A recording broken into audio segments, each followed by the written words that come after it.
Welcome to History of Abnormal, the true story of Shanti Devi.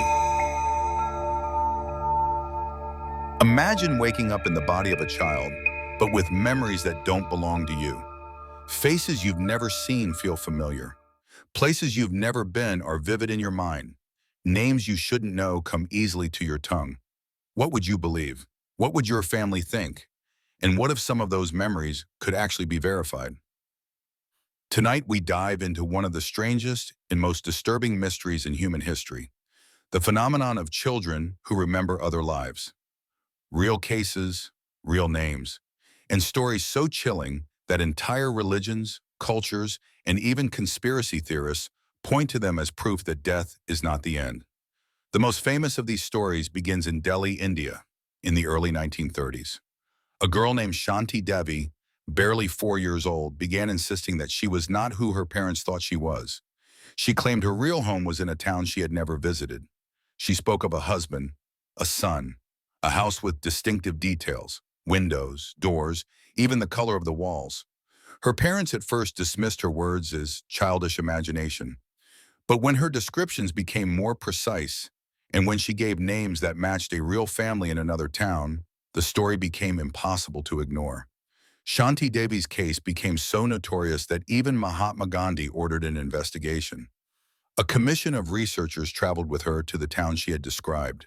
There, she recognized people she had never met, called them by name, and pointed out private family secrets that no outsider could have known. Most shockingly, she embraced a child and called him her son. The boy's father confirmed details only his late wife could have known. Shanti Devi, the commission concluded, was telling the truth. But what truth? Was she the reincarnation of this other woman?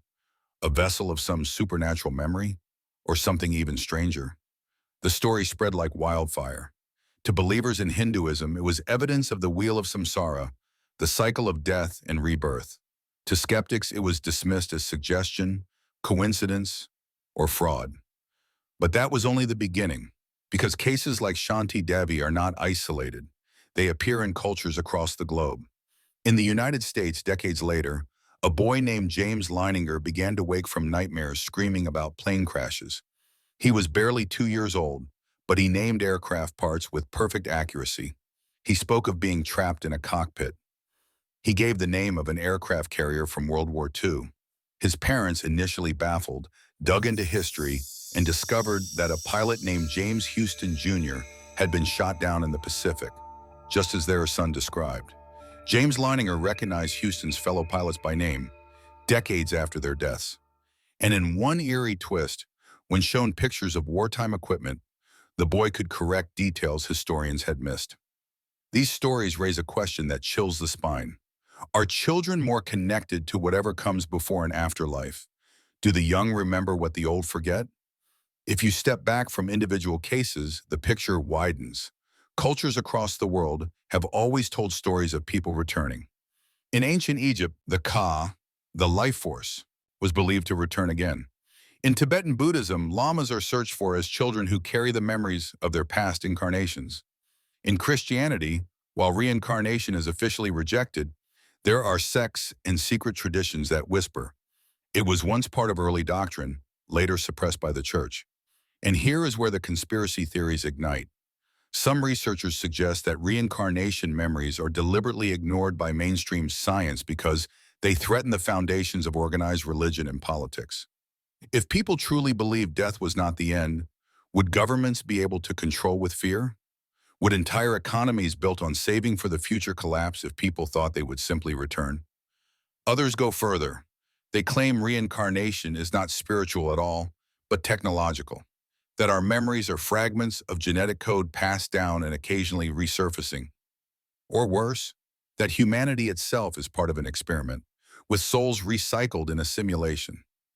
In these theories, children who remember past lives are glitches in the system, proof that the memory wipe between incarnations sometimes fails. The myths reinforce this suspicion. From Ireland come tales of changelings, children replaced by fae, carrying knowledge beyond their years. From Africa, stories of children who spoke the names of ancestors immediately after birth. In Native American traditions, elders sometimes identified children as returners. marked by birthmarks or strange familiarity in their eyes. Each culture, in its own language, tells us sometimes the past refuses to die. But if that's true, why do most of us not remember? One belief is that forgetting is a mercy. To live burdened by every grief, every loss, every mistake of past lives would crush us. The wipe, some say, is a gift. Only a few slip through, children who cannot carry the weight and so spill fragments of memory before adulthood hardens the mind. And yet, the number of cases is large enough that researchers have cataloged them. Dr. Ian Stevenson, a psychiatrist at the University of Virginia, spent decades collecting over 2,500 cases of children recalling previous lives. His work is meticulous. Names, places, dates, verified details. Many of the children described violent deaths. And here's where it grows darker. Stevenson noticed that birthmarks often corresponded to wounds from those supposed past lives. A child with a scar-like mark on the chest remembered being shot there.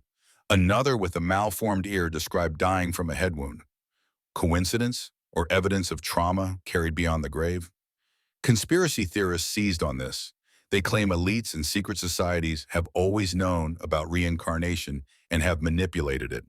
They argue that stories of eternal return were suppressed because true knowledge of past lives would make people ungovernable. Imagine remembering that you'd been a slave in one life, a king in another, and a priest in a third. What power would laws have over you then? The parallels with the idea of eternal life are undeniable. Religions promise heaven or hell, but reincarnation offers something stranger: eternity without memory. Life after life, stripped of continuity. To live forever, yet never know it. A cosmic punishment or a cosmic reset? That's the question. And still, the testimonies keep coming. Forums online are full of parents describing their children's eerie knowledge. Stories of toddlers who ask, "Where are my other parents?" or who beg not to go back to war. There are whispers of children in Syria, Lebanon, and Turkey identifying murderers from previous lives, leading to arrests. Some are dismissed as folklore. Others are chillingly well documented. What does it mean if even a fraction of these are true? Does the soul migrate like a traveler changing clothes? Are we trapped in an endless loop, reborn to repeat the same mistakes until we learn some hidden lesson? Or is memory itself a parasite clinging from one generation to the next like a ghost in the bloodline? Imagine for a moment that reincarnation is real, that you yourself have lived before. Would you want to know who you were? A peasant? A soldier? A lover betrayed? A killer? And if you knew, could you live with it? The haunting truth is this: children who remember past lives remind us that the boundary between life and death is thinner than we believe. Their stories weave myth, medicine, and mystery into a single tapestry. Some call them miracles. Some call them glitches. Some call them proof. And if even one of these voices speaks true, then death itself is not an ending. It is a locked door, and every once in a while, a child is born with the key still in their hand. Share with us what you believe in. What religious or scientific beliefs do you have? And what would you do if reincarnation was proved true? Thank you so much for watching History of Abnormal. Don't forget to share this video and press that like button to help us with more stories. Thank you.